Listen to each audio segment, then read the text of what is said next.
태국의 유명 관광지죠. 파타야에서 한국인 관광객들이 소란을 벌여서 현지 경찰에 체포되는 일이 있었습니다. 자, 이 모습인데요. 파타야의 한 식당입니다. 남성들 여럿이 뒤엉켜서 주먹 다짐을 벌이고 있습니다.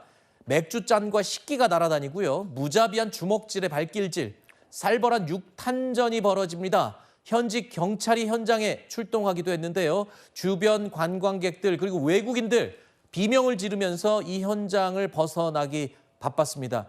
현장에 있던 다른 손님들 SNS에 이 영상을 찍어서 올린 겁니다. 결국 이 사건이 널리 퍼지기 시작했고 현지에서 방송에서 보도까지 됐다는 건데요. 저 난동을 피운 사람들이 한국 관광객들이었다고요? 그렇습니다. 모두 한국인이었고요. 같은 일행이어서 같은 테이블에서 식사를 하다가 난데없이 싸움이 벌어져서 저렇게 난투극을 벌였다고 하는데 저 시간이 새벽 3시가 넘는 시간임에도 불구하고 사람들 굉장히 많죠. 유명 관광지이고 유명 식당이라고 알려지고 있습니다.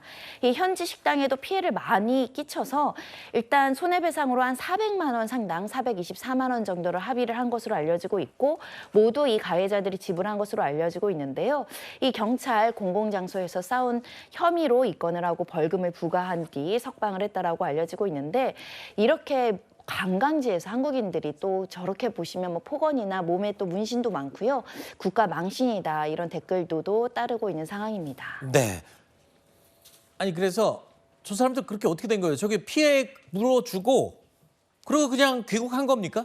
보통은 저런 경우에는 강제 추방을 하죠. 근데 네. 태국이다 보니까 이제 관광지의 특성상 이 손해배상을 지급한 것으로 확인하고 벌금형만 주고 이제 석방한 것으로 알려지고 있는데 만약에 우리나라 같은 경우에 만약 흉기를 썼다고 한다거나 큰 피해가 야기됐다라고 한다면 일단 구속 수사하기도 합니다. 왜냐하면 신병이 확보되지 않아서 도망갈 염려가 있기 때문인데요. 네. 다행히 이 가해자들은 모두 석방된 걸로 알려졌지만 그래도 한국인들의 어떤 자긍심을 훼손한 측면에서는 비판하지 않을 수 없는 것 같습니다. 알겠습니다. 저 사람들 석방된 게 다행인 건지는 잘 모르겠습니다만 글쎄요. 대한민국 국민들이 많이 가는 관광지에서 저런 추태를 부리고 온 것. 글쎄요. 이 보도 보시면 본인들은 아마 본인들 얘기인지 잘 알 겁니다.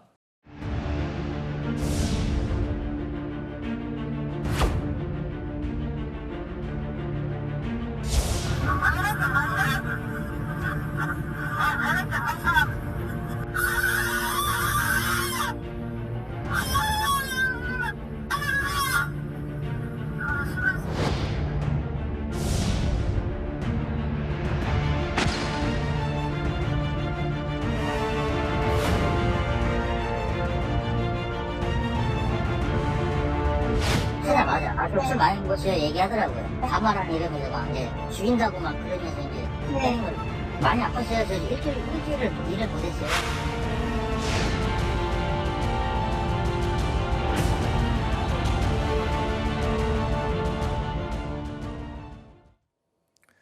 택시는 급할 때 편리하게 이용할 수 있는 이동 수단이죠.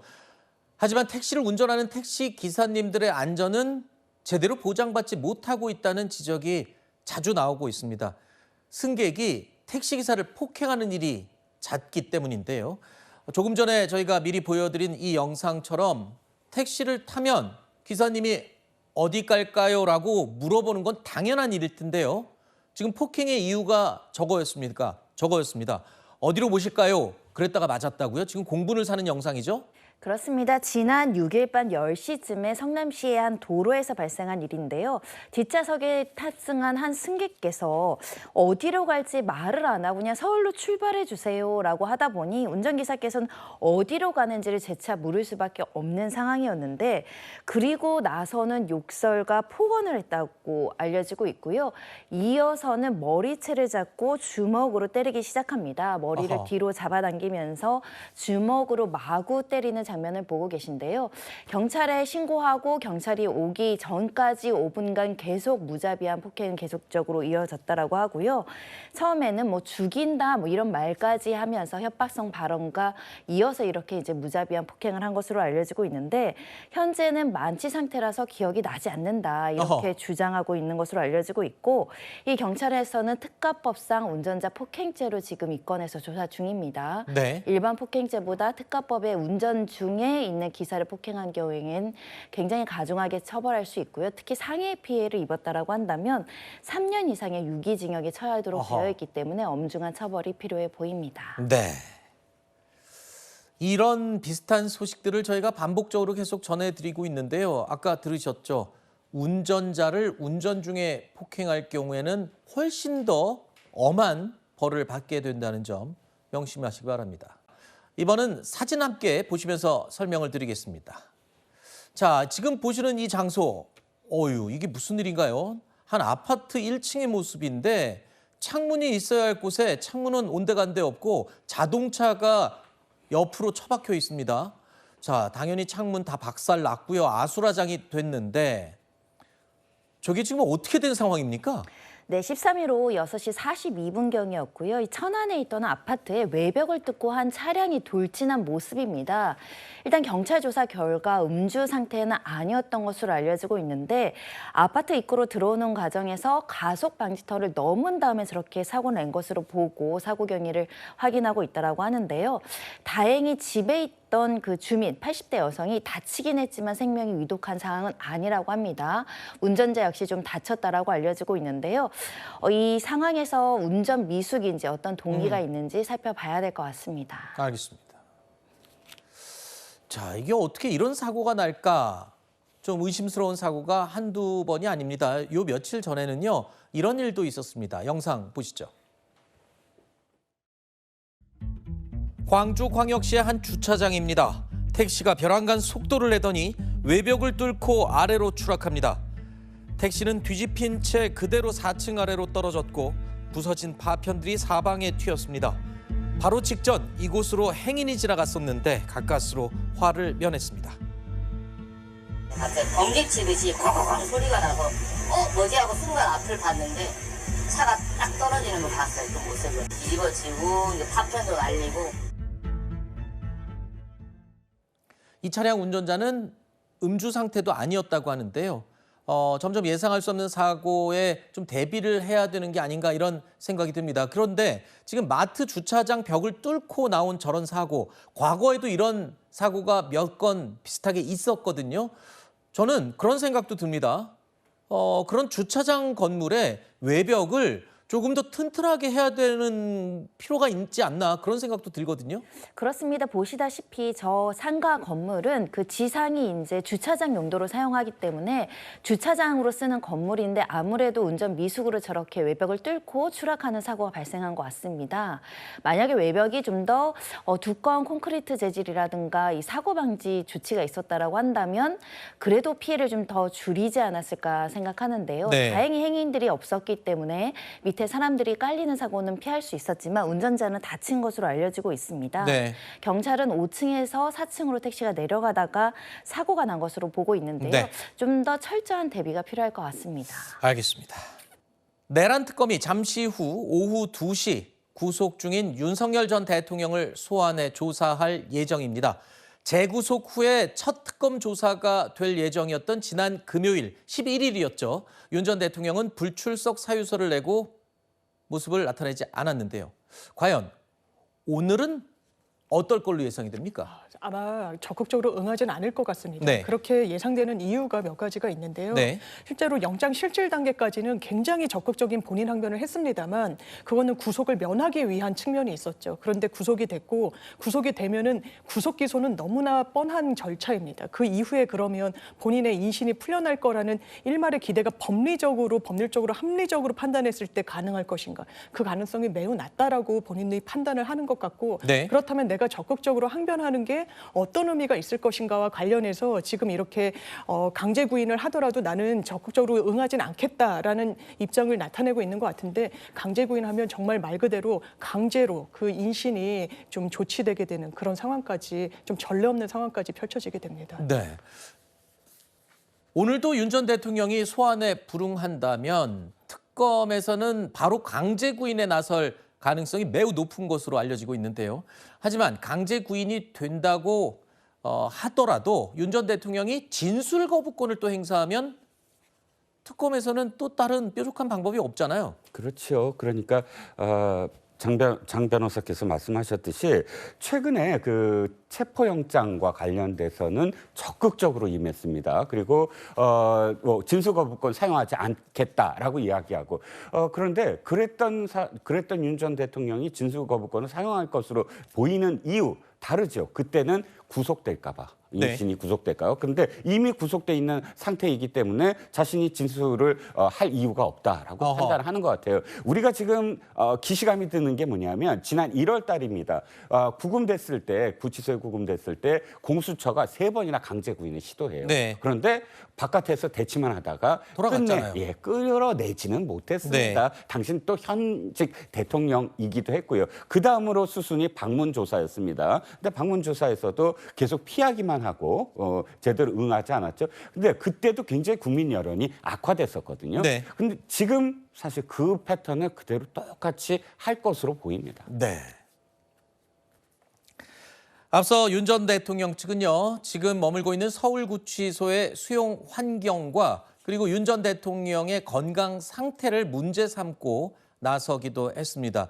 밥을 전혀 먹지 못하고 있다, 뭐 이런 입장까지 알려지고 있는데, 자, 그러자 법무부가 네. 어제 긴급 설명 자료까지 배포하면서 윤 전 대통령 측의 주장을 조목조목 반박했어요. 그렇습니다. 왜냐하면 변호인이 지금 윤석열 전 대통령이 다른 수감인들에 비해서 오히려 인권 침해를 당하고 있다는 취지로 주장을 했거든요. 네. 이를테면 운동 시간을 부여받지 못하고 있다. 그리고 당뇨 지병으로 인해서 약을 복용을 해야 되는데 그 부분도 원만히 진행되고 있지가 않다라고 하자 긴급 기자회견문 이제 반박문까지 배포를 하면서 하나하나 조목조목 반박을 했습니다. 실제로 실외운동은 다른 그 수감인들의 형평에 맞게, 그렇지만 공동으로 할 수는 없으니까요. 전직 대통령이어서 보장을 충분히 해주고 있고, 지금 당뇨약도 처음에는 관급으로, 그러니까 일단 정부에서 수용소에서 지원을 해줬고 본인이 원래 먹던 약도 반입을 허용해줘서 지금 먹고 있다. 그리고 선풍기, 에어컨 이 문제가 계속해서 거론이 되는데요.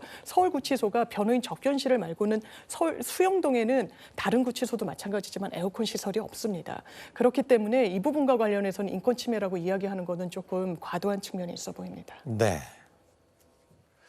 이런 와중에 김계리 변호사가 윤 전 대통령의 영치금 계좌 번호를 공개했습니다. 그런데 여당에서는 또 이런 비판 목소리가 나왔습니다. 변호인들은 영치금 모금까지 호소하며 동정론에 불을 붙이려 합니다. 내란 수개가 무슨 염치로 동정을 바랍니까? 신고 재산만 75억 정도인 윤석열이 영치금을 모금하는 게 이게 도대체 말이 되는지나 모르겠습니다. 후한무치하다 이런 표현이 딱 맞습니다.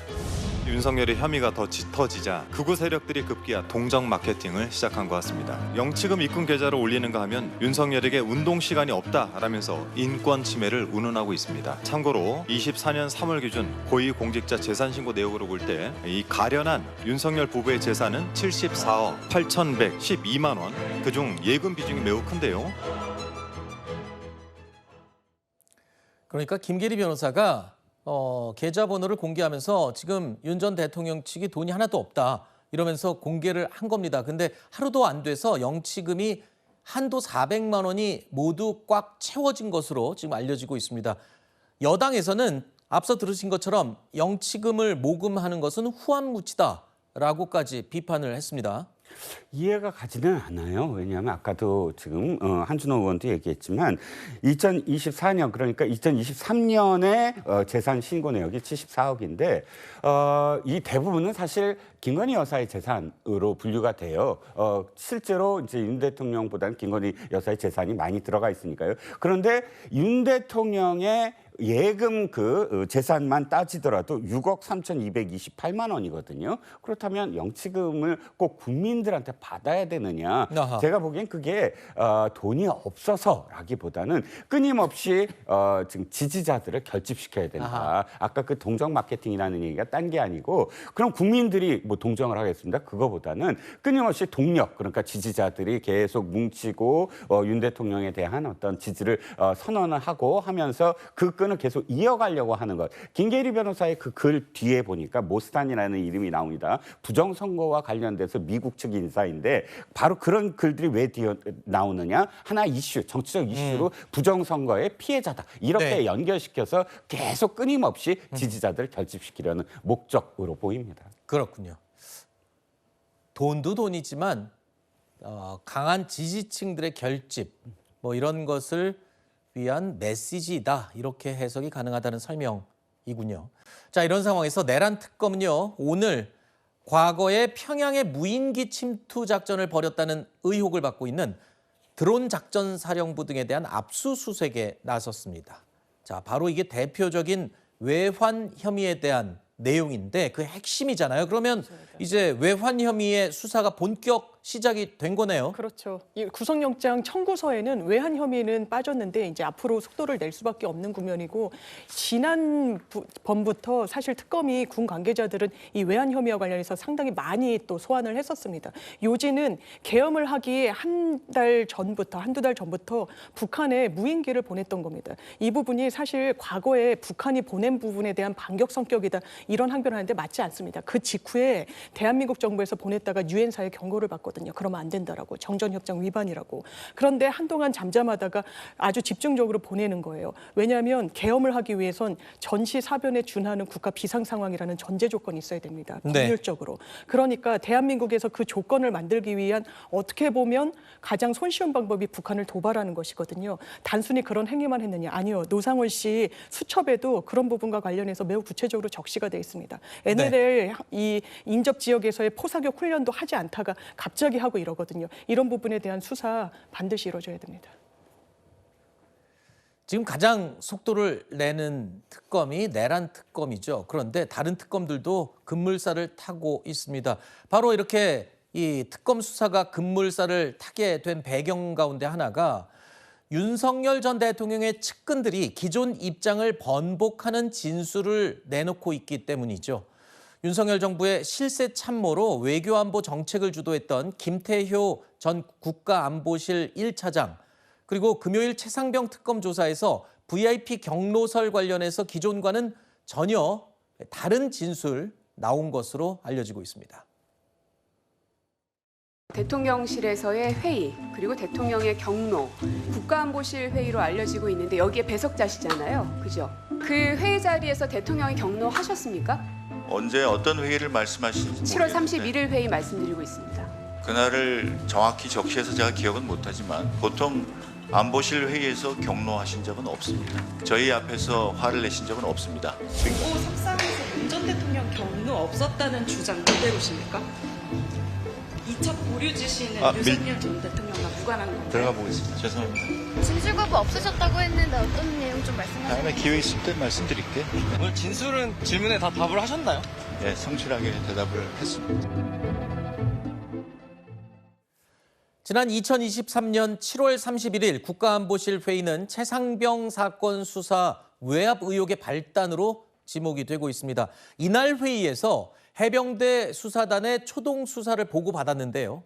그런데 임성근 전 해병대 1사단장의 업무상 과실치사 혐의가 명시가 돼 있었고, 이에 대해서 윤 전 대통령이 이런 일로 사단장을 처벌하면 누가 사단장을 하겠냐며 크게 화를 내면서 결국에 경찰에 사건 이첩이 보류됐다는 것.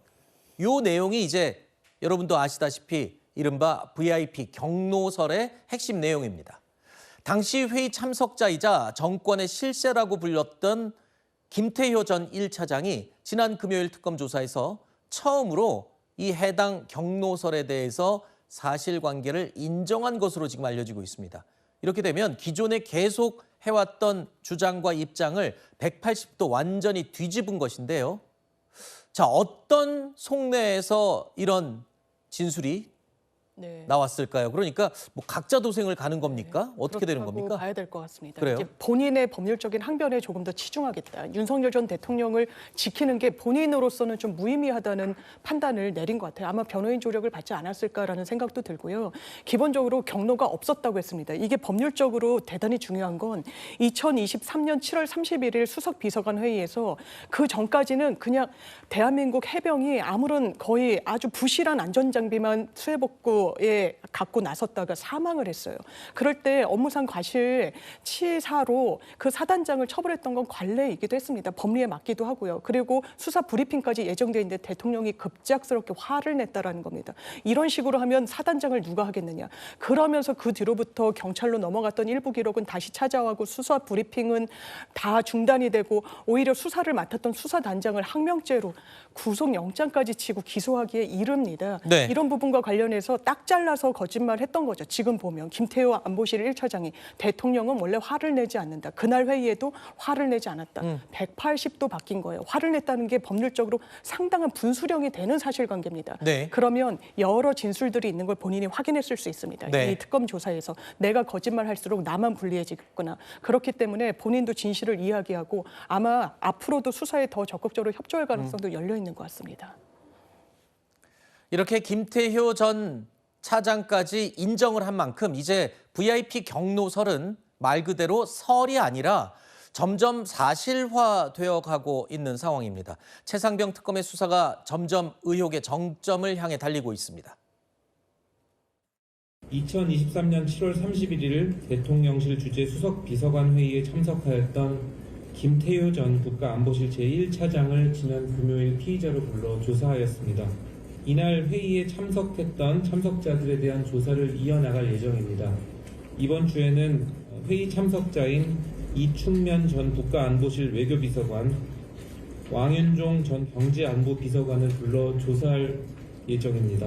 지난주 조사했던 김계환 전 해병대 사령관에 대하여도 추가 조사가 필요하다고 판단하고 있습니다. 이번 주 중 추가 조사를 위하여 일정을 조율하고 있습니다. 이제 남은 건 이겁니다. 아까 우리 장유미 변호사께서 설명을 해주신 것처럼 윤 전 대통령의 경로 때문에 실제로 경찰로 사건 이첩이 중단됐는지 여부, 본격적인 실체 규명이 될 수 있을지 이 부분이 지금 이제 핵심인데 지난 금요일에 저희도 그 압수수색 현장을 저희가 실시간으로 보여드렸지만 아크로비스타 서초동 윤석열 전 대통령의 자택 압수수색이 전격적으로 이루어졌어요. 그리고 저런 진술도 나오고 이렇게 되면 이제 곧 윤 전 대통령 지금 이쪽 최상병 특검에도 곧 소환 조사를 받겠군요. 맞습니다. 지금 이런 상황이에요. 그러니까 내란 특검이 하고 있는 것이 이제 대통령으로부터 전화를 직접적으로 받은 12월 3일, 12월 4일, 12월 5일 이 계엄 상황에서 받은 사람들을 차례대로 이제 소환을 해서 당시에 계엄과 관련돼서 해제 요구안을 막았던 국회의원이 누구냐 이걸 수사하지 않겠습니까? 그런데 이번 최혜병 특검도 이제는 똑같은 상황이 돼버렸어요.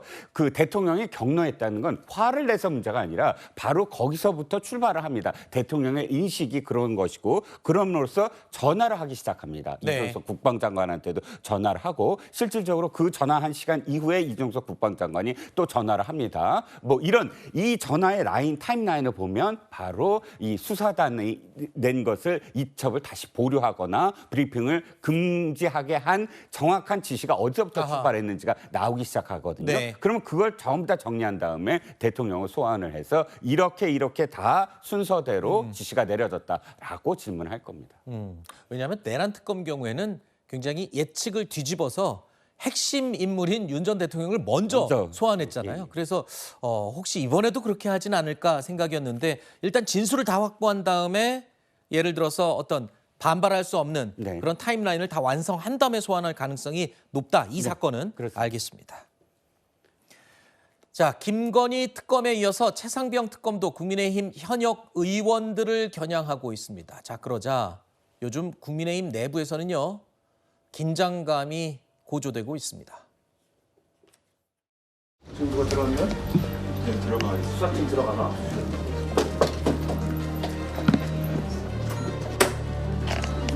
윤상문 수석이요.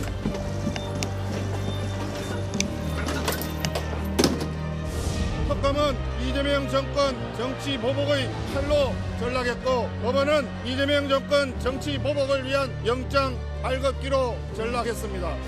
법원이 야당 죽이기에 공범이 되고 있습니다. 특검의 무차별한 영장 남발 청구에 발부 남발을 하고 있는 것입니다. 영장 발부의 속내가 바로 야당 겁박 보여주기 망신주기라는 것을 나타내는 것 아니겠습니까?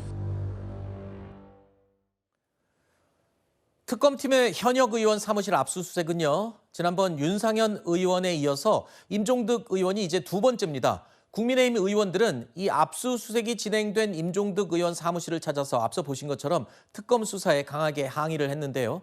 영장을 발부한 서울중앙지방법원에 찾아 나선 법원이 영장 발급기로 전락했다. 뭐 이런 구호를 외치는 모습이었습니다.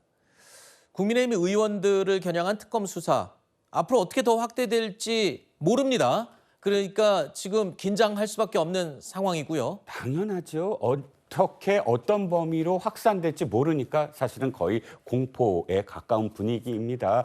보시다시피 임종득 의원 사무실에 지금 특검이 가자 이렇게 의원들이 나섰습니다. 긴급 호출을 했죠. 왜냐하면 윤상현 의원 압수수색 때 아무도 안 나갔다. 이게 아하. 지금 지도부가 아니 그때 왜 우리가 나가지 않았지? 이제부터 나가야 돼라고 독려를 했기 때문에 나가기 시작합니다. 하지만 그건 역시 나가는 의원들만 몇 명 있을 뿐이지 네. 내부에서 그렇다고 적극적으로 다 나서서 봉쇄, 옥쇄를 한다거나 예전에 민주당 의원 사무실에 뭐 압수수색한 적이 있었어요. 근데 그야말로 보좌관부터 네. 의원들 다 나와서 몸으로 다 막았습니다. 근데 사실 막지 못했잖아요. 이 분위기는 뭐냐면 이게 못 막는구나.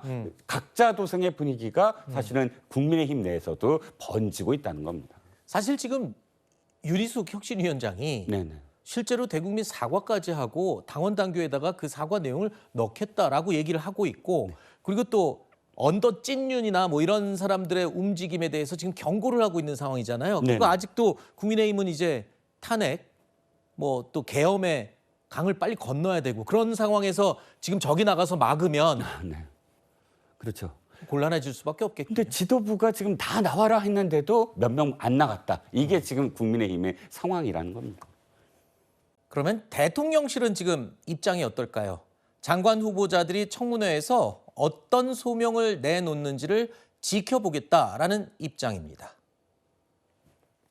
제가 알기로는 대통령께서 따로 인사권 지명을 하신 거고 그 이상의 특별한 의사표현은 없었던 걸로 저는 알고 있습니다. 인사청문회를 통해서 본인들의 소명을 지켜보고 판단한다라는 입장은 변함이 없습니다. 인사청문회는 국민과 국민을 대표하는 선출된 권력인 국회의원 앞에서 이를테면 여러 가지 의혹도 해명하고 자격에 대한 검증이 이루어지는 장으로 알고 있습니다. 그곳에서 잘 소명이 되고 그리고 한편으로 국민적 의혹에 대한 설명도 되리라 기대하고 있습니다. 일단 장관 후보자들의 논란에 이재명 대통령의 속마음도 굉장히 복잡할 것 같습니다. 일단 오늘 발표된 여론조사 살펴볼 텐데요. 이재명 대통령의 국정 지지율에 대한 긍정평가가 64.6%로 조사됐습니다. 지난 조사 때보다 1.5%포인트 더 오른 수치입니다. 부정평가는 보시는 것처럼 30%, 그리고 잘 모르겠다는 5.4%로 지난 조사 때보다 각각 1.4%포인트, 그리고 1.1%포인트가 감소했습니다.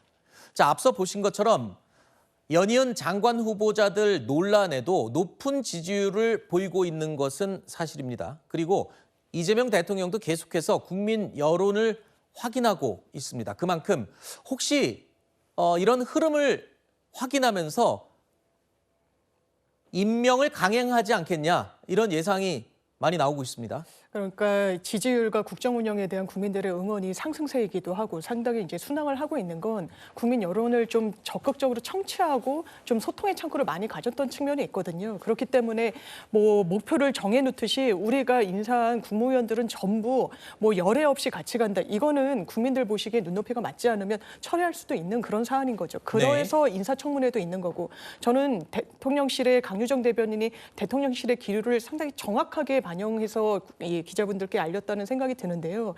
일단 당사자들이 적극적으로 그리고 국민들이 납득하실 수 있게 소명하기를 바란다. 근데 그게 안 되면 다른 선택지가 정치적으로도 아하. 또 있는 거 아니겠습니까? 네. 이런 건 좀 열어놓고 검토가 있을 것 같고 오늘도 이제 우상호 정무수석도 검증을 잘했지만 혹시나 놓쳤을 부분 아니면 그 이후에도 해명의 어떤 태도나 자세 이런 부분을 두루 고려하겠다고 밝힌 바가 있습니다. 네.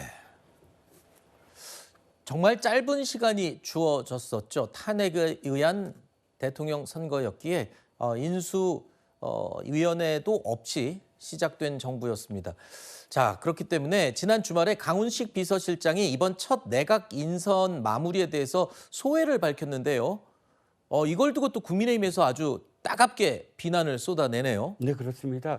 사실 이 지지율이 높을수록 어떤 의미에서는 조금 더 낮은 자세를 취해야 되지 않느냐라는 겁니다. 강훈식 그 비서실장이 이번 그 인사와 관련돼서 이렇게 얘기한 거예요. 아니, 보았더니 옆에서 지켜봤더니 대통령님의 눈이 너무 높다라고 지금 얘기한 거예요. 사실 이 자신들은 어떤 시간이 없어서 빨리빨리 하고 싶은데 대통령이 이 부분과 관련해서 정말 엄중하게 이런 인사를 했다라는 내용을 이제 얘기했습니다. 그런데 문제는 그럴 수 있다고 생각을 해요. 대통령이 시간도 없었고 충분히 어떤 고민 속에서 인선을 지금 했다라고 생각을 하지만 그럼에도 불구하고 눈높이 대통령의 눈이 너무 높다라고 이야기하는 건 너무 과하지 않느냐. 우리가 지금 인사에서 대단히 잘못됐다고 표현할 때 국민 눈높이를 얘기합니다. 국민 눈높이에 맞추지 못하고 있다라는 것인데 이 대통령의 눈높이를 언급을 하면서 대단히 높으니까 이 얘기는 뭡니까? 대통령의 눈높이가 그만큼 높으니까 이번에 인사한 사람들은 대단히 적합하게 통과될 수 있다라는 뜻으로 또 읽혀지거든요. 그러니까 아까 강유정 대변인이 한 말과 배치되는 거죠. 엄중하게 바라봐야 되는데 지금 거리를 두고 근데 인선한 사람들은 정말 높은 어떤 기준으로 했다라고 이야기를 한 부분이라 비판이 이어지고 있습니다. 네. 자, 이 시간 현재 국회 인사청문회 10시부터 계속 진행되다가요. 조금 전에 이제 점심시간이 돼서 모두 정회가 된 상태입니다. 오후에 점심시간 이후에 다시 또 재개될 예정입니다. 자, 오늘의 뉴스 가운데 가장 뜨거운 내용을 깊이 있게 짚어보는 라이브 플러스 코너입니다. 자, 지금 이 시간 현재 국회에서는 이번 새 내각 장관 후보자 4명에 대한 인사청문회가 전격 열리고 있습니다. 지금 화면으로 보시는 저 현장은 강선우 장관, 여가부 장관 후보자의 인사청문회 오전 10시부터 본격적으로 시작이 됐습니다. 보좌관에 대한 갑질 의혹으로 야당이 이 문제를 벼르고 있는 가운데 오늘 또 추가적으로 다른 보좌진이 또 추가 의혹을 제기하면서 이 부분에 대해서 굉장히 뜨거운 이슈가 될 것으로 예상이 되고 있습니다. 이것뿐만 아니라 다른 곳에서는 또 다른 상임위에서는 정동영 장관 후보자에 대한 인사청문회 역시 진행되고 있습니다. 자, 오늘 4명의 장관 후보자들에 대한 인사청문회 계속 진행이 되고 있는데요. 이와 관련된 내용으로 오늘 라이브 플러스 내용 짚어보도록 하겠습니다. 이재명 대통령 취임 37일 만인 지난 11일이었죠. 19개 부처에 대한 인선이 마무리됐습니다. 그리고 오늘부터는 조금 전 제가 설명드린 대로 이재명 정부 1기 내각에 대한 인사청문회 슈퍼위크가 전격 시작됐습니다. 국민의힘은 송곳 검증을 예고하고 있습니다. 하지만 후보자들의 저조한 자료 제출 그리고 증인, 참고인도 전혀 채택되지 않은 상태로 이른바 맹탕 청문회가 될 수 있다는 우려가 나오고 있습니다. 자, 이 부분 예상했던 바이긴 한데 실제로 이제 시작이 됐는데요. 오전 상황 보니까 어땠습니까?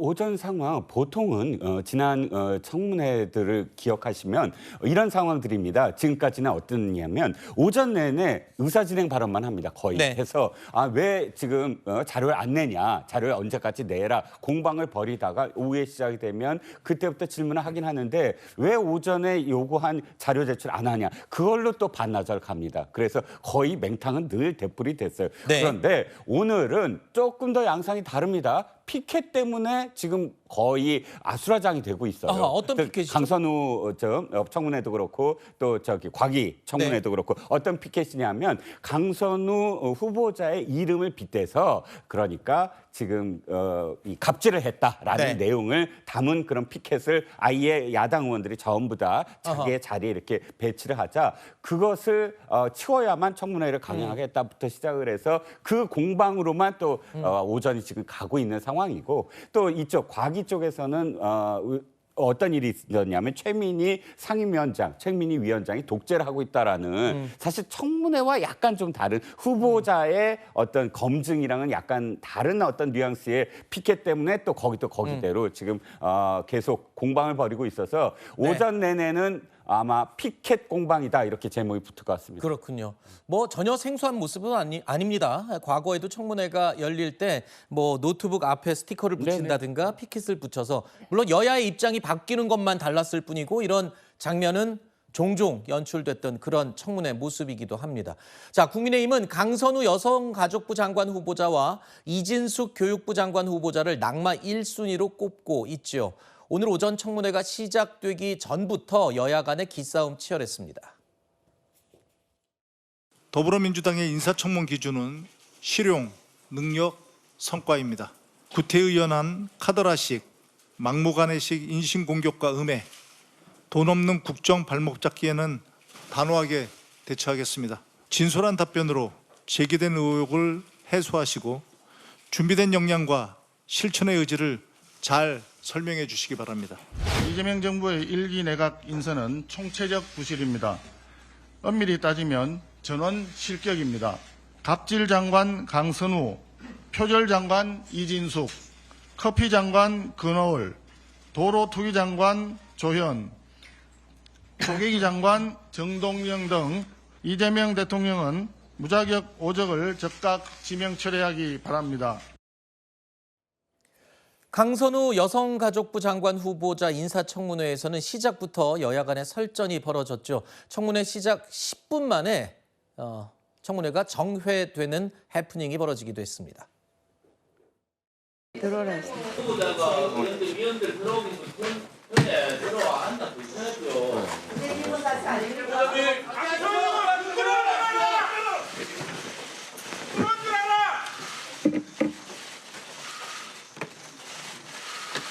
청문회 시작도 하기 전에 국회법상 허용되지 않은 피켓을 붙여서 회의 진행이 방해되는 점에 대해서 유감의 표시를 합니다. 이인선 위원장께서 아무런 제지도 않고 상당히 편파적인 진행이다. 민주당은 강선우 후보 앞에만 서면 왜 이렇게 작아지는지 모르겠습니다. 대통령과 영부인의 갑질이 쪼개기 후원과 갑질이 엮여져 있으니까 강선우 후보를 보호하는 것이 대통령 내외를 보호하는 것이라 지금 착각하는 것 같습니다. 앞서 강선우 후보자 측은요, 최근에 제기된 보좌진에 대한 갑질 의혹, 구체적으로 말하면 뭐 집에 있는 쓰레기를 가져와서 분리수거를 시켰다, 뭐 이런 주장이 있었는데 이에 대해서 강선우 후보 측이 해명을 했어요. 그랬는데 오늘 또 다른 의혹이 제기됐습니다. 그러니까 추가 갑질 의혹인데 그건 또 어떤 내용입니까? 네, 이건 제가 뭐가 떠오르냐면 김무성 전 국민의힘 의원, 전 의원이죠. 전 대표가 노룩 패스 그런 의전 때문에 공항에서 나오자마자 보좌관한테 노룩 패스했다. 거의 그 상황이 떠올라요. 뭐냐면 우리가 보통 비행기는 굉장히 보안구역이 있잖아요. 네. 절대 비행기를 탑승하거나 혹은 내리는 사람을 이외에는 비행 금지 구역, 그러니까 비행 그 공간에 들어갈 수 없습니다. 그런데 강선우 의원의 전 보좌관이 이번에 지금 폭로를 했는데 그 내용이 뭐냐면 강선우 의원이 지금 비행기에서 내렸는데 짐이 너무 많다 하면서 지금 보좌관한테 그 허가 금지 구역까지 들어와 달라. 그러면 거기 들어가려면 상당히 많은 어떤 이 보안이라든지 이런 데서 허락을 받아야 됩니다. 그러니까 출입증을 받아야 되죠. 그런데 사실 의원이라는 그런 신분 때문에 보좌관을 더군다나 짐이 무겁다는 이유로 그 금지 구역까지 들어오게 한 점. 그러니까 짐이 무거운 자체가 보좌관들은 거의 짐꾼이냐, 왜 거기까지 들어오게 해서 그것을 날르게 하느냐라는 지금 의혹이 생겨난 겁니다. 그렇군요. 자, 일단 일부 보좌진들은 강선우 장관 후보자가 그럴 사람이 아니라고 또 반박하는 입장을 내기도 했거든요. 그런데 글쎄요, 저런 이 보좌진들의 추가 의혹들이 자꾸 불거져 나오다 보니까 민주당에서도 좀 당혹스러운 면이 없지 않아 있을 것 같아요. 그러니까 정확한 입장은 오늘 인사청문회에서 이건 제3자로서는 사실 알기 어렵고 본인 해명에 따르면 좀 과장되거나 허위의 어떤 의혹 제기도 좀 섞여 있다는 부분이어서 그럼 본인의 육성으로 뭐가 잘못된 의혹이고 뭐는 인정하는지 그러면 앞으로 그 부분과 관련해서는 어떤 입장인지를 아마 민주당으로서도 그리고 대통령실로서도 좀 청취할 수밖에 없는 국면이 아닌가. 그리고 국민 여론과 관련해서 어떻게 반응이 오는지를 당연히 살필 책무가 있기 때문에 이 부분에 좀 중점을 할 것 같고요. 아까 과도한 의정과 관련해서도 제가 이제 공항에 근무하셨던 분한테 여쭤봤더니 이 임시 출입증을 발급받으면 보안구역이어도 이제 상황에 따라서는 이게 이제 접근이 가능해서 이게 이제 불법은 아니지만 다만 이게 잠시만요. 그러면 일반인도 받을 수 있습니까? 그 임시 출입증을? 그래서 제가 여쭤봤더니 이제 거의 기업인이나 아니면 뭐 관료분이시나 이런 분들이 의원이나 이렇게는 발급받는 경우를 종종 보셨다고는 하더라고요. 그러니까 말씀 주신 대로 이제 일반인이 출입하는 거는 대단히 제한적이긴 하겠죠. 이제 다만 이런 부분과 관련해서 불법성은 없었다 이 말씀을 드리고 싶었습니다.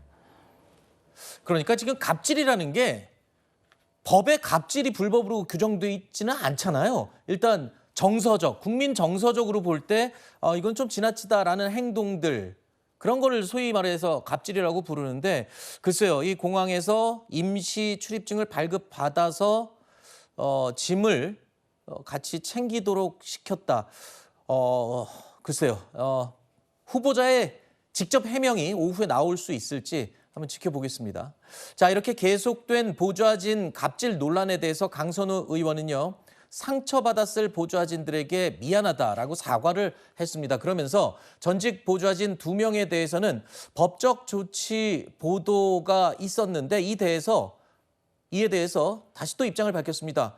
그런 법적 조치를 하겠다고 한 적도 없고 전혀 할 의사가 없다 이런 식으로 부인을 했습니다. 강선우 후보자에 대해 맹공을 퍼부었던 주진우 의원은 오늘 오전에 강선우 후보자 청문회가 시작된 바로 그 시간 자진 사퇴를 촉구하는 기자회견을 열었습니다.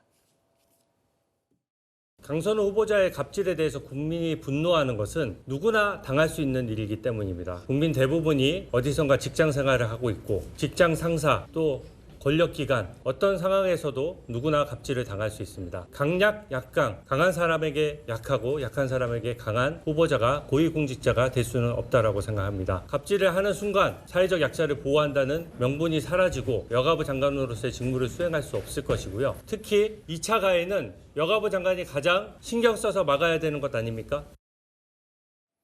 네, 제가 조금 전에 갑질은 법적으로 정해진 게 아니자요 했지만 위계에 의한 강압 뭐 이런 거는 충분히 갑질로 또 포장이 될 수가 있겠죠. 그리고 그 정도가 어느 정도느냐에 따라서 불법의 범주에 들어갈 수도 있고.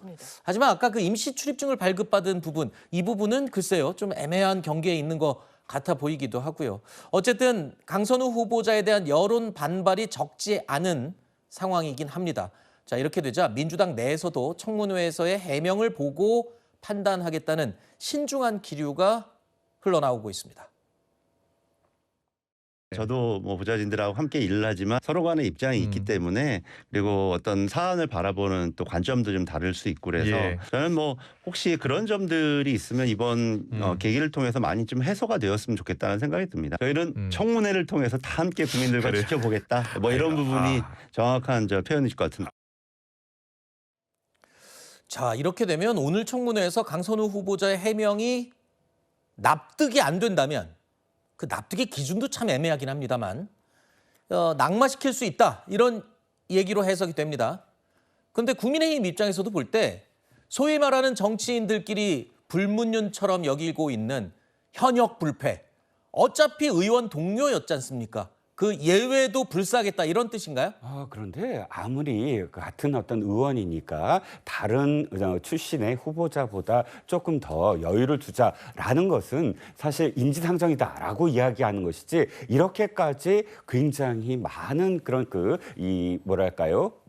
파문을 일으키는 사안까지도 눈 감아준다면 국민의힘도 사실은 비난을 받을 수밖에 없거든요. 이 사안은 바로 눈 감을 수가 없다라는 부분이 왜냐하면 너무나 명백한 명백하게 국회 내에서 벌어지는 일들이기 때문이고 또 이게 갑작스럽게 제보를 하고 이게 아니라 이미 오래전부터 이 네. 보좌관들이 마음의 어떤 상처를 받아서 그런 어떤 커뮤니티 있지 않습니까? 자신들의 커뮤니티, 예를 들어서 여의도에 국회에 근무하는 사람들이 인증을 받아서 이야기할 수 있는 들어가서 인증 그 안에서부터 이미 오래전부터 호소를 했던 사안들 이미 네. 지금 그게 밝혀지고 있지 않습니까? 이러면 보좌진들끼리는 이미 다 아는 사실이고 이미 널려진 사실이고 이게 다른 후보자들과 왜 다르냐면 농지 매입이라든지 네. 부동산 투기라든지 논문이라든지 이건 사실상 증언할 당사자가 없어요. 하지만 이 부분은 피해를 당한 당사자가 있거든요. 네. 그러니까 당사자의 증언을 들으면 그냥 다 해결이 돼요. 뭐 강선우 의원이 지금 철회를 했지만 처음에 주장했던 것으로 밝혀지는 그 본인이 잘못해서 또는 본인이 여러 가지 어떤 그런 그 근태 문제가 있어서 나갔다고 한다면 보좌관이 직접 나와서 사실 보좌관이 오늘 나온다는 건 자신이 굉장히 피해를 입을 것을 각오하고 나오는 거거든요. 네. 이 세상에 가장 의 중에 의리 누군지 아십니까? 보좌진이에요. 어허. 왜냐하면 보좌진들은 다른 어떤 기업이나 이런 데서의 직장이나는 다르게 보호할 수 있는 시스템이 없어요. 예를 들어서 you fire예요. 그냥 의원이 너 내일부터 그만둬 그럼 그만둬야 돼요. 이런 관계예요. 그러니까 도저히 이렇게 반기를 들을 수 없는데도 불구하고 오죽이나 억울했으면은 증언대에 나올까 이런 상황이거든요. 네. 그렇기 때문에 증인으로 그 채택을 했었어야만 했다라는 네. 생각입니다. 보좌진들은 통상적으로 뭐 당만 갔다면 이 의원실에 있다가 나중에 다른 의원실에도 갈 수 있고 네. 왔다 갔다 할 수 있다면서요. 그런데 이런 경우에 구설수에 휘말리면 마치 이 본인이 모시는 의원의 등에 배신을 하는 뭐 이런 걸로 찍힐 수 있다 이런 설명이신 거죠? 그렇습니다. 4급 같은 경우는 정책이라 사실 정책을 담당하는 보좌관들은 당이 바뀌어도 갈 수도 있어요. 정책에 대한 어떤 전문성이 있는 사람이라면. 네. 다음 이야기입니다. 내년도 최저임금을 두고 노사 모두 불만을 표시하는 상황이 됐습니다. 어떤 점이 문제인지 일단 직접 들어보시죠. 1,320원으로 지난해 대비 2.9% 인상된 금액으로 결정되었고요. 오늘의 합의는 우리 사회가 사회적 대화를 통해 갈등을 해결하는 저력이 있음을 보여준 성과로 기억될 것입니다. 그만큼 이제 물가도 오를 것 같아가지고 마냥 좋은 것만은 아닌 거라고 생각이 들고 있어요. 더 줄일 수밖에 없는 게 제일 큰 게 인건비니까는 5명 쓰고 있다가 지금 2명으로 줄이고 있는 상황이고 우리도 우리대로 괴롭고 뭐 구직자들도 일을 더 하고 싶은데 더 못 구하는 상황도 생기는 거고. 17년 만에 합의로 최저임금이 결정을 됐다는 사실이 좀 무색해지는 그런 부분인 것 같습니다. 노동계에서는 아니 물가 인상률도 감안을 못하는 이런 인상이 뭐냐. 그런데 또 반면에 자영업자들은 우리 이러다가 이제 다 망합니다. 어떻게 양쪽이 다 이렇게 불만족스러운 최저임금 인상입니까? 어차피 임금을 만족하시는 분들은 없겠죠. 네. 주는 쪽도 그렇고 받는 쪽도 그렇고. 근데 저는 이렇게 접근을 하는 것이 그 이해도를 좀 높일 수 있는 부분이 아닌가 싶습니다. 일단 2.9% 한 290원 오른 1,320원이 올랐는데요. 일단 뭐 구직자 입장에서 돈을 받는 입장에서 보면 물가 상승률도 채 안 되니까 이게 뭐 오른 것이냐라고 할 수 있겠죠. 하루 8시간 근무하면 한 달에 한 5만 원 정도 올라가는 거기 때문에 이 부분이 과연 내 생활에 도움이 되겠느냐라는 부분들이 있죠. 하지만 우리가 이제 자영업자분들 앞서 이제 우리가 뭐 5명에서 2명으로 줄여야 되겠다라는 분들도 상당히 어렵겠습니다만 한두 명의 이제 그 고용을 통해서 자영업자를 이루어 가시는 분들 입장에서는 추가적으로 돈이 나가는 거지 않습니까? 그러니까 매출이 늘어남으로써 여기에서 우리가 월급을 더 준다? 이건 당연히 선순환 구조죠. 하지만 지금 현재 가뜩이나마 경기가 안 좋은 상태에서 매출이 늘어나지 않는 상태에서 내가 고용에 대한 이것이 제도가 올랐다고 그래서 이게 돈을 더 지급해야 된다라는 측면에 있어서 조금 부담스럽다라고 하시는 부분들도 우리가 충분히 이해가 되지 않을까 싶기도 합니다. 네. 최저임금이 이렇게 올랐음에도 불구하고 월급을 불만족스러워하는 이 아르바이트생들 가장 큰 이유가 물가 인상률을 따라가지 못하기 때문이다. 제가 아까 잠깐 언급했는데요. 그도 그럴 것이 요즘 물가가 정말 살인적이죠. 거기다가 히트플레이션이라고 해서 요즘 여름 제철 과일이 하늘 모른 줄 모르고 값이 오릅니다. 수박 한 통이 지금 3만 원 한다고 하네요. 많이 올랐어요. 이제 날도 그렇고 소비도 많지만 이제 수량이 많이 없어요. 올해 전체적으로 좀 비싸요. 부담되죠. 한 22,000원 그 정도는 괜찮은데 너무 부담감스러우니까 과일이 너무 많이 올랐죠. 물가가 많이 올랐고요. 작년에 비해서는 한 20-30% 정도 오른 것 같아요. 회 좋아하는 편인데 오늘도 살라 그랬는데 막상 손이 가다가 말았어요. 너무 비싸져가지고. 이제는 하다 더위까지 물가를 올리는군요. 예, 그렇습니다. 덥다 보니까 이제 작황이 안 좋죠. 그다음에 이제 수온이 올라가니까 수산물도 안 잡히죠. 이거는 지금 시청하시는 분들이 공감하는 문제일 것 같습니다. 불과 한 달 전에 이제 저희 어머님이 수박을 이제 작은 거를 발견하셔서 그걸 참 달게 드셨는데 엊그제 전화 드리니까 야, 너무 올라서 못 먹겠더라라고 말씀하시더라고요. 그러니까 현실적인 어떤 물가가 이렇게 올라갈 정도로 농산물도 지금 더위에 다 녹아 내려가고 있고 수온이 올라가니까 수산물도 안 잡히고 있기 때문에 자연스럽게 물가가 올라가는 부분들이다라는 거죠. 과거 사례를 보면 2018년에 우리가 33도가 평균으로 됐었던 게 한 달가량 됐습니다. 그러다 보니까 전체 물가가 한 20% 가까이 올랐거든요. 그런 것들이 지금 현재 계속 반복되다 보니까 서민들의 물가가 어려워지고 있다. 이렇게 정리가 가능하겠습니다. 알겠습니다. 올여름에 수박은 좀 참아야겠네요. 수박이 너무 비싸. 근데 또 농민들 생각하면 또 이걸 또 사 먹는 사람이 있어야 또 그렇죠. 농민들도 소비 쿠폰 나오면 한번 적극적으로 소비 쿠폰 나오면 적극적으로 한번 고려해 보시죠. 고기 먹으려고 했었는데 수박도 한번 생각해 봐야겠네요.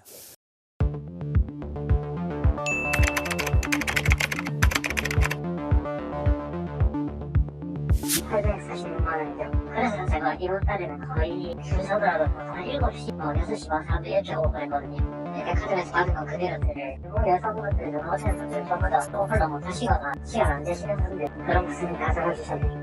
매년 뭐 운영오는데 가격 조율을 안 할 거니까 더 올리진 않으실 거죠? 모르겠어요. 계속 운영오면 더 할 수 있는 거고.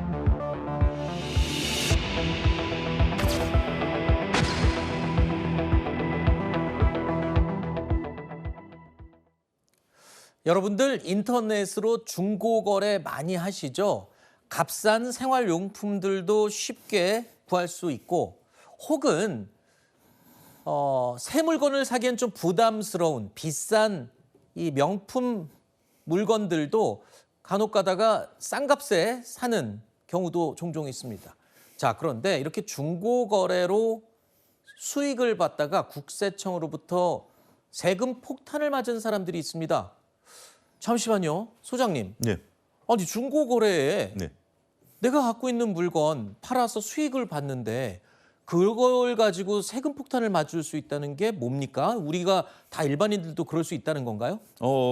일반 분들이 여기에 엄밀히 얘기하면 좀 그런 부분들이 없을 수는 없겠지만 보통 우리가 당근 거래를 한다라든지 한두 번 거래하는 거에 대해서는 신경 쓰실 필요는 없습니다. 아, 그래요? 예, 우리가 뭐 저도 몇 번 거래를 했었는데 공개적으로 얘기합니다. 저도 이제 별로 신경 쓸 건 아닌데 문제는 계속해서 반복적으로 하는 경우가 문제가 된다라고 말씀을 좀 드릴 수가 있겠습니다. 우리가 이제 리세일이라 그래서 보통 이제 내가 사용하던 것들을 정말 헐값이라든지 나눔이라든지 하는 것에 대해서는 특별히 세무당국에서 신경 쓰지는 않습니다. 하지만 고가의 이제 상품들을 이제 해외에서 사가지고 와가지고 SNS를 통해서 판매한다라든지 아니면 뭐 고가의 중고 제품을 지속적으로 거래를 한다라든지 이런 부분에 대해서는 부가세 과세 대상이 된다라는 거죠. 여기에 이제 우리 세무당국이 무려 370여만 명에게 과세 대상이 될 수 있습니다라는 어떤 홍보 문구를 발송을 했습니다. 작년에 124만 명이었는데 그러니까 370여만 명이라는 분이 지속적으로 반복적으로 물론 사업자를 내신 분도 있고 사업자를 안 내신 분도 있긴 하겠습니다만 이런 부분들이 있기 때문에 서로 그러면 내가 이 통지서를 받았는데 성실 신고를 안 하면 어떻게 될까? 이럴 때는 20% 추가적인 과징금까지 내게 된다라는 점에 있어서 이것을 받으신 분들은 성실 신고를 하셔야 된다. 이 점 말씀드리겠습니다. 잠시만요. 저는 가끔 그런 예를 봤거든요. 어떤 물건이 비싼 물건이 생겼어요. 근데 내가 필요하진 않아요. 그렇죠. 그래서 이걸 중고에다가 팔았어요. 또 한 가지 예가 어떤 희귀한 한정판이라고 하죠. 그렇죠. 그런 운동화라든가 이런 거를 본인이 취미로 모았었는데 이제 나중에 취미가 바뀌었거나 아니면 이제 필요 없게 돼서 그거를 파는데 그 필요한 사람들한테는 엄청 비싸게 팔리거든요. 그렇게 해서 수익을 냈다. 반복적이라고 아까 말씀하셨는데 가격이 높은 것도 해당이 되는 겁니까? 비싼 걸 팔면은 그 또 세금의 대상이 되나요? 여기서 중요한 것은 반복적이다라는 그래요? 거죠. 그러니까 첫 번째 같은 경우 내가 이제 선물을 받았다라든지 아니면 구매를 했는데 의외로 내가 필요가 없어질 수도 있지 않습니까? 네. 이거를 파는 행위를 반복적이라고 볼 수는 없겠죠. 하지만 후자의 경우에는 내가 모은 다음에 이거를 뭐 몇 종류를 계속해서 팔았다라고 하면 반복에 걸리는 거죠. 그렇기 때문에 그런 부분들에 있어서 디테일한 차이가 있다라고 좀 말씀드릴 수 있겠습니다. 그럼 이거네요. 반복적으로 내가 만약에 하고 있고 할 거다라고 한다면 사업자 등록을 하고 하면 된다 이 말씀이죠. 사업자 등록을 하고 이제 성실 신고를 하셔야죠. 보통 우리가 이제 자영업자분들이 가장 중요한 게 성실 신고거든요. 네. 내가 이런 것들을 팔았고 얼마 수익을 냈기 때문에 부가세를 내겠다라고 신고를 해서 나중에 서로 세무당국에서 세무조사를 나온다 하더라도 그게 증명이 되기 때문에 그러면 우리가 이제 가산세를 안 맞게 된다라고 말씀드릴 수 있겠죠. 그럼 외국은 어떻습니까? 제가 알기로는 외국은 이런 플리마켓이라고 해서 이런 게 굉장히 활성화되어 있거든요. 우리나라랑 비교해서 외국도 이렇게 할까요? 세금을 제가 외국 사례는 자세히 모르긴 하겠습니다. 우리 사례 같은 경우는 우리는 이제 부가가치세라는 것이 있기 때문에 미국 같은 경우 부가가치세가 없죠. 그렇기 때문에 이 부가가치세에 대한 부분들이기 때문에 여기에 이제 세금이 붙는다라고 말씀드릴 수 있겠습니다. 알겠습니다. 우리나라에서도 좀 황당한 일이 하나 있었습니다. SNS에 올라온 영상이 하나 있는데요. 보면서 설명드리겠습니다. 여기도 또 우리나라 유명한 관광지죠. 제주도 우도의 한 해변가. 그런데 이게 뭡니까? 바람에 휘날리는 태극기 바로 옆에 중국의 국기 오성홍기가 줄지어서 꽂혀 있습니다. 해당 영상을 게시한 작성자는요. 오성홍기가 바닥에 단단히 고정돼 있고 중국인들이 여기서 사진을 찍으려고 줄 서서 기다리고 있었다라고 SNS에 올린 겁니다.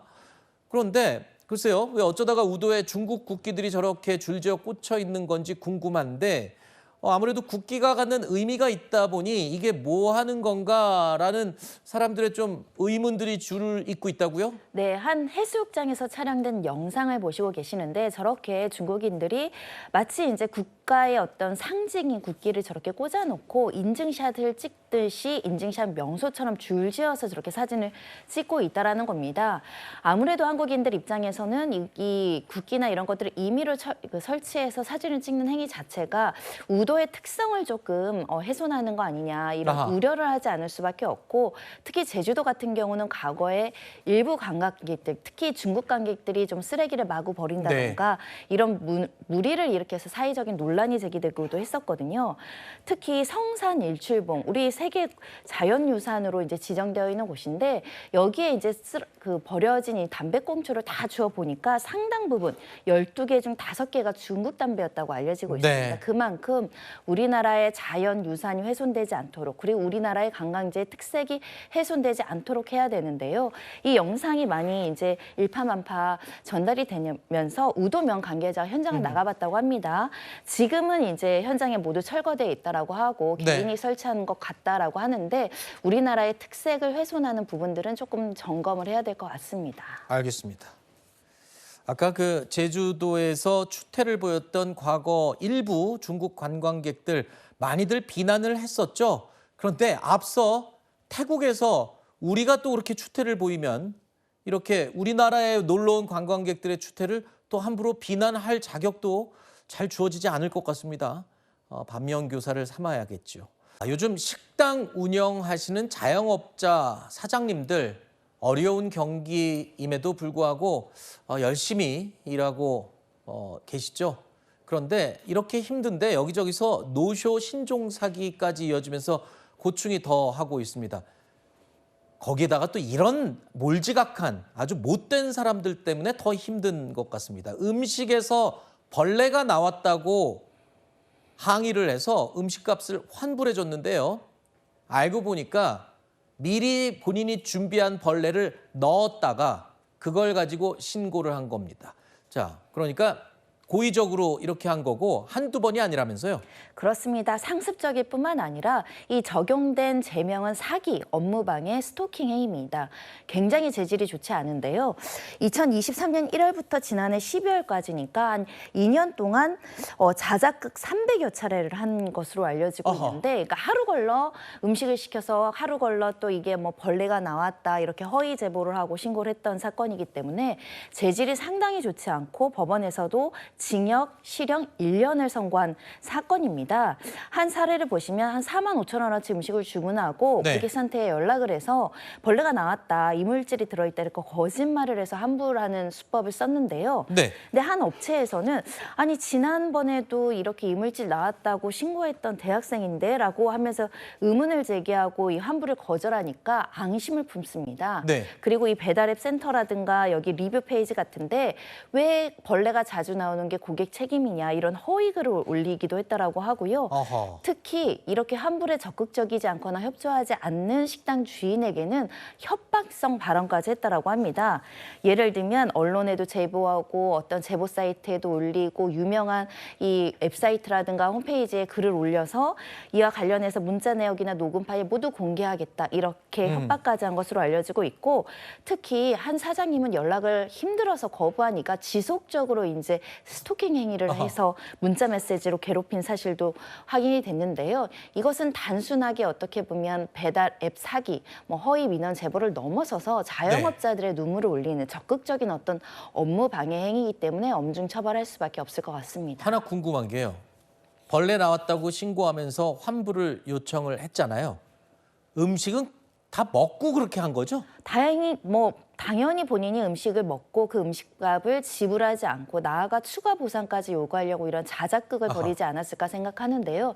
이런 악의적인 소비자, 사기 범죄들 때문에 실제 피해를 입는 피해자들이 제대로 이제 환불을 받지 못하는 문제들도 생기거든요. 그렇죠. 엄단해야 될 것 같습니다. 알겠습니다. 참 한심한 범죄입니다. 대학생